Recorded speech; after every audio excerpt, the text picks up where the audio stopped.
қалай көкірек выточкасын бел сызығы арқылы орналастыруға болады, иә? Ол үшін біз основной лекаламызды аламыз, сөйтеміз да, осы жерден біз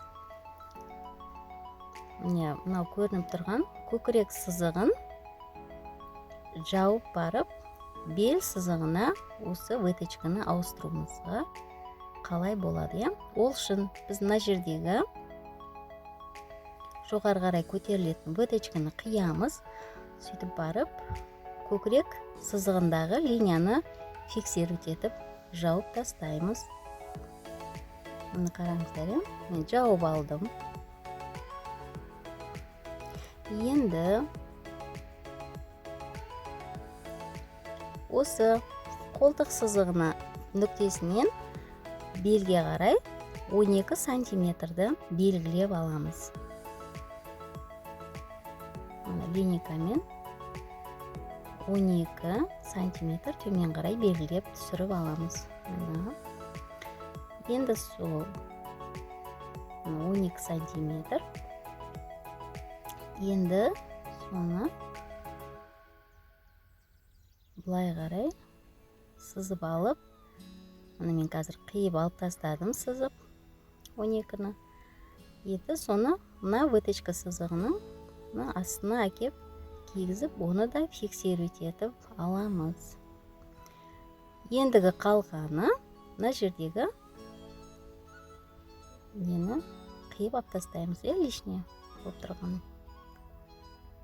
Бізде көкірек линиясындағы выточкамыз бел сызығына келіп түсті. Мына қараңыздар, иә?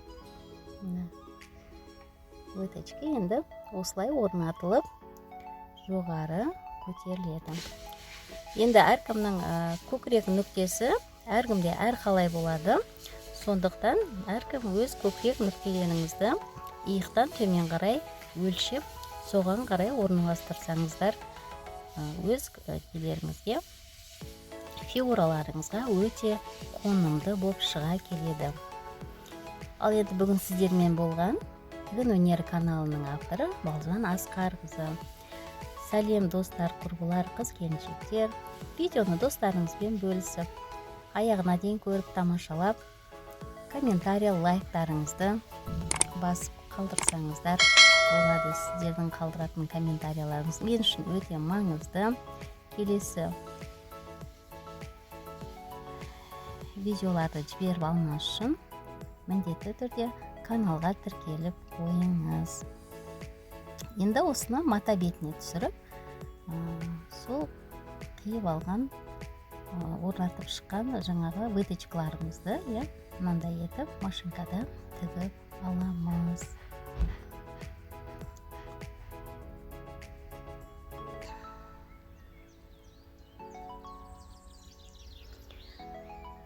Мына қараңыздар, біз шығарған выточка бел сызығында тура шығып тұр. Мына қараңыздар, астында менде бел сызығы тұр, манекенде.